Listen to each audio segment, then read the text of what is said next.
This is a 1984 Yamaha Riva 180Z. And I've already removed some of the panels and everything. The battery's dead. It doesn't start. I suspect it's carb issues. The previous owner who was flipping it, it said it's a carb issue, but I'm not really sure. It does crank. I put in a new battery. It's a very odd scooter. And I mean, for starters, to check the oil, you have to remove this cover. You can't eyeball it. There's like nothing you can like grab. It's just such an odd engineering thing that they did. I'm actually very surprised. And the carburetors on these are very difficult to clean. And also another thing that I believe people do is to service the carburetor, people say it's actually better to pull the engine out. It's meant to be removed and serviced. I'm hoping not to do that, but if that's the case, it shouldn't be too difficult. But we're going to go and start working on this today. So they only made a few years, I believe 83 and 84. And this one, it's a little bit on the rougher side. It's got 5,000 miles. So not a lot of miles, but when you let a bike like this sit, it gets pretty destroyed. Also, I noticed when I got home that there's like a little bit of an oil underneath that's wet, so it's seeping through, and it's got quite a bit of damage. So it's an odd bike. It's also missing the left lens cover. Let me show you how to remove this. So I've already removed it, but there's a bolt here. It's a Phillips, and then another one on the other side, and this pops out. So I've already done that. It's a massive piece of plastic. Remember, if you work on these old bikes, it's very costly if you break the original equipment. So be very careful with where you put this thing. It's quite a bit of damage, but this just kind of pops out. So let me show you what's going on with the bike right now, because I put in a new battery. You hear that fan? It's actually got a fan. This is air cooled, but it's got a fan that kind of helps out holding the brake.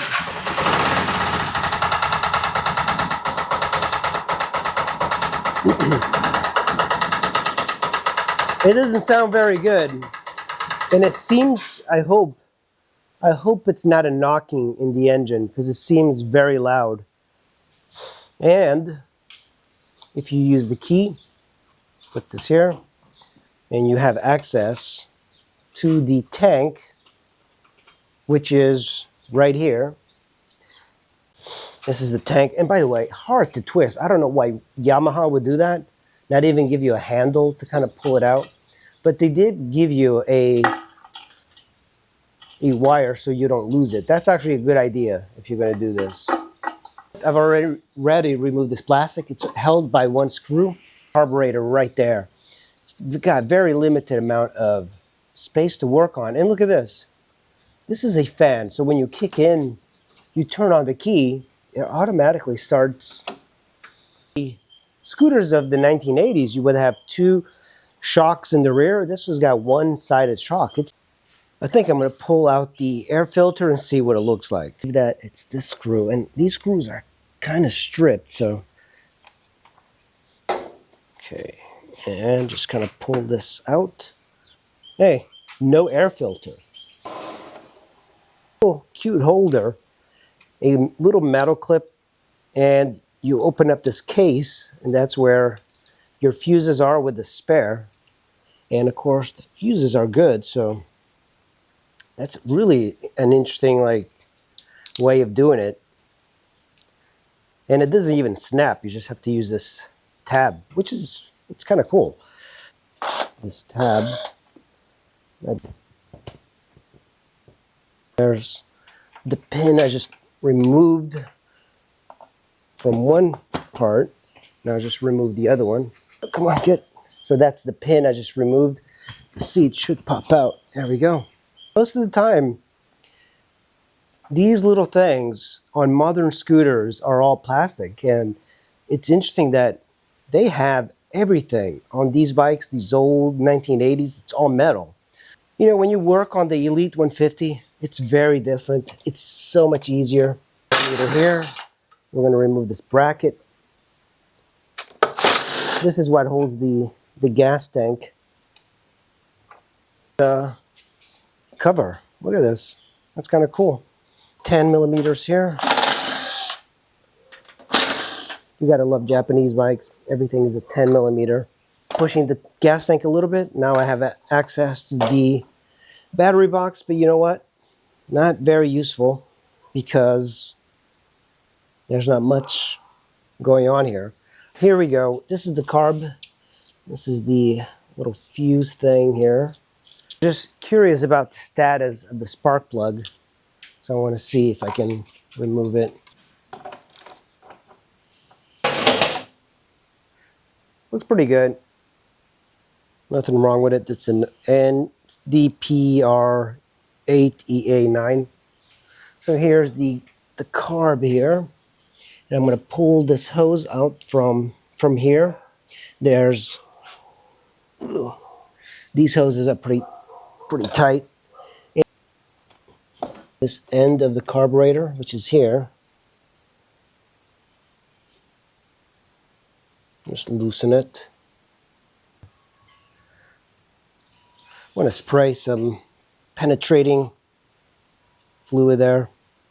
These bolts. I'm digging deeper. I realized that they did try to clean the carbs. That clamp is out. So this is not a good sign. Not a good sign at all. The mismatched bolts on the top kind of indicate that they did clean it and there's something else on with the bike. I'm reading up on this. I've been trying to get this carb out. It's loose. I could get it out. One of the things that they recommend is removing the entire engine, and I might do that. I didn't realize that this bike was so strange to work on. I thought it would be like a standard bike, like a Honda Elite. The bike is on the ground. I'm going to start to remove everything I need to pull that engine backwards. Now, I've never done this on any bike, but online they say with experience you can do this in 15 minutes.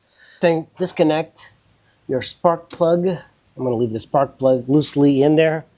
And then we're going to have to start working on all the other connections here.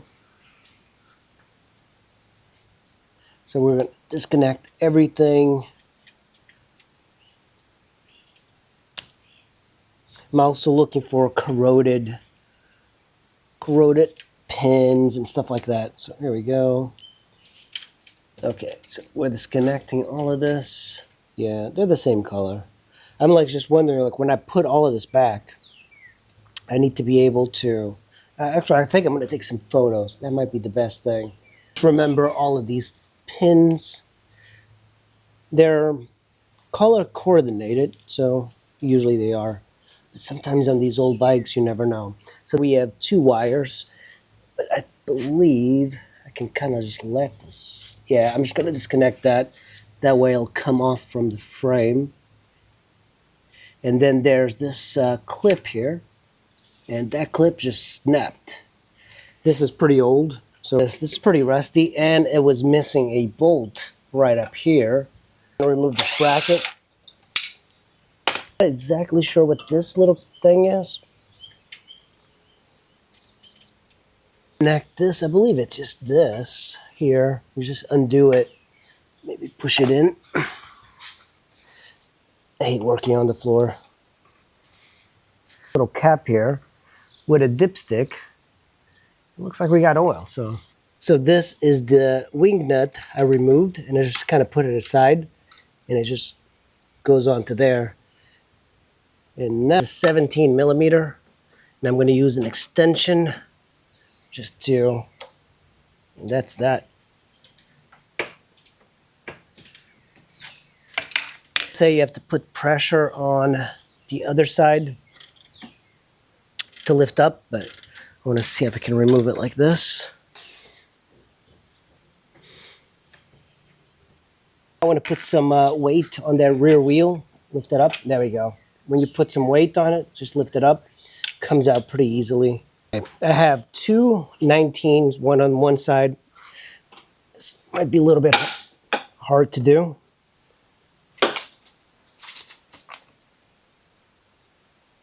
There we go. It's pretty tight.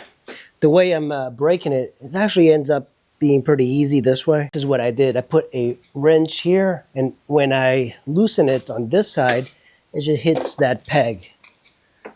And now, there we go. Nice and loose.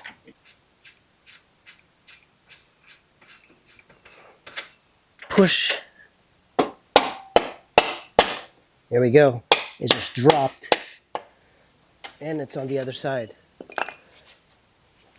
All right, guys. Let's see if I can.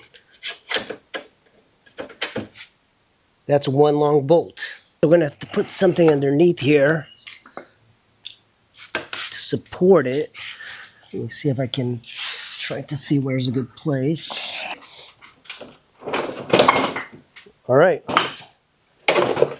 And there goes the engine. This is not what I was hoping. Let me put it on the kickstand here. But it is coming off.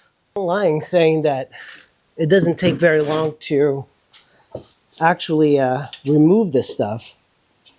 So we're going to remove the fuel tank. Oh yeah, it did come off. So it doesn't have a lot of fuel. We'll get this aside. And now, technically, we should have done this in the beginning, but live and learn. These wires are the only things connecting it, I believe. And this one's broken. Ugly, but we are pretty much done with the removal here. It's just the brake cable that's getting pinched in there.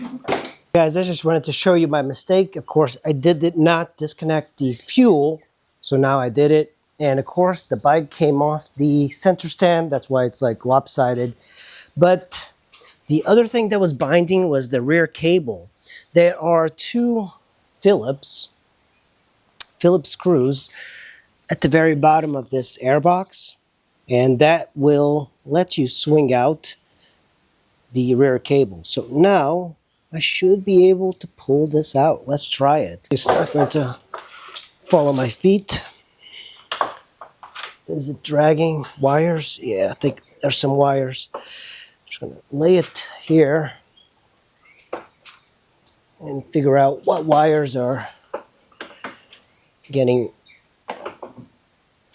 Okay, hey, at least we're moving. So we have the wires for the main harness. I'm not sure where to disconnect them. So we're gonna have to disconnect them here somewhere. So I think I'm gonna have to take some photos here, just because this could get very confusing. We're just gonna pull that out. And now we really just have these two wires here. This is where the weight mostly is. Okay, and now I'm trying to figure out how to grab this, because this should stand. There we go, and there we go. That's the freaking engine. Now this went from the hardest bike to work on to the easiest. The carb is completely exposed. We just have a bunch of wiring here that we're going to have to look through, make sure nothing's cut. This wire has been ripped over here. We'll probably fix that. There we go. And yeah, I mean, that's kind of interesting. It goes from like the easiest bike to service, the hardest bike to service, to the easiest. You know, this one's got a, it doesn't have a choke. It's an automatic one. And I believe that's what that is. There's the wires here. That's what this green, man, this fuel smells. I think it's this fuel is bad. I'm going to leave as many hoses as possible here, because putting it back together is going to be a pain. All right. I'm going to take this to the bench. We have the carb here. I drained it. This did not have a hose. This one here. this is the overflow. So when you drain it, some gas will pour from there. I don't know where this little plastic thing is. It requires a hose somehow. Don't know exactly where it goes. I'm going to have to figure that one out. And then there's this up here, and I believe that's the overflow. So the overflow was pouring fuel. I believe the fuel on this was really bad. And of course, the diaphragm moves. Is on top, 22 is at the bottom. I'm going to remove this here. We're going to start dismantling it. Doesn't seem to be too complex. We have screws. Hopefully these will come out easy. This carb also try to work on it because there was like mismatchment of screws. And there we go. It's separated. And whoa, that is so dirty. Wow, the floats are so filthy. There's this flat one here. We're going to remove that. Usually these carburetors they have a brass screw here. But this looks to be like crappy plastic.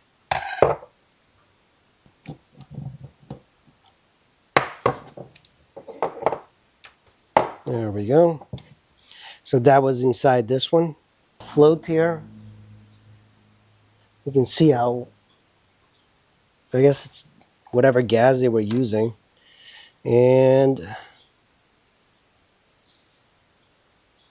we're just going to give this a good clean, I guess. To get this out, what I had to do was basically used a drill, drilled a little bit into this, and then I had to extract these screws. And here's that one. They were just too tight. And normally if you get the right tool in the beginning and you don't strip it, but they're already stripped, somebody was trying to get at them, and that's the reason and how to get them out. So actually like in very good shape. So I am very pleased with that. And we should be able to pull this out carefully. You don't want to rip it. These things are actually very expensive. So like looking around, we're going to spray some compressed air all over it. One thing that I read online, there's some really good tutorials on this, and I'll share it with you in the description. But this is the bottom of the carb, and this little hole here, this is, I guess, the starting jet. And this is what they say is the 90% of the issues with the starting of the Riva. It's that little hole. Most people neglect it. There's a you got to get a fine wire guitar string and kind of get it in there. And I'm going to see if anything I can clean. Lots of hoses going in and out. So put your finger on it. There's a spring in here.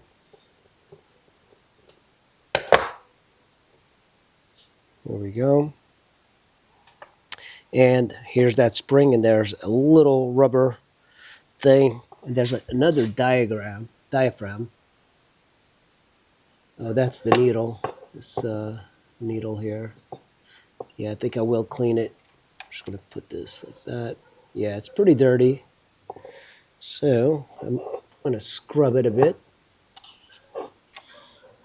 I don't think I need to really scrub it, but I just want to do it.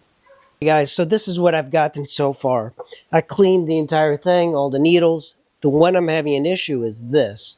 So this one, apparently there's a jet in here, or a hole that links to this bottom hole, and it seems pretty clogged, and apparently that is the idle speed for the Riva. And so I have to kind of figure out a way to clean that. And this is where it's the very bottom, the float bowl area. So I'm not exactly sure what to do. So I'm probably going to stop for today. I'm going to put some carb cleaner here. Just let it soak overnight. I was kind of hoping on getting this clean today, but I got some other stuff to do. But this is going to be a couple of parts to this Riva It's a cool scooter. It's very eccentric, and it's a alternative to the tried and true Honda Elite. So hopefully you guys stick around, and maybe we can get this thing running. So thanks for watching. I'll see you in part 2.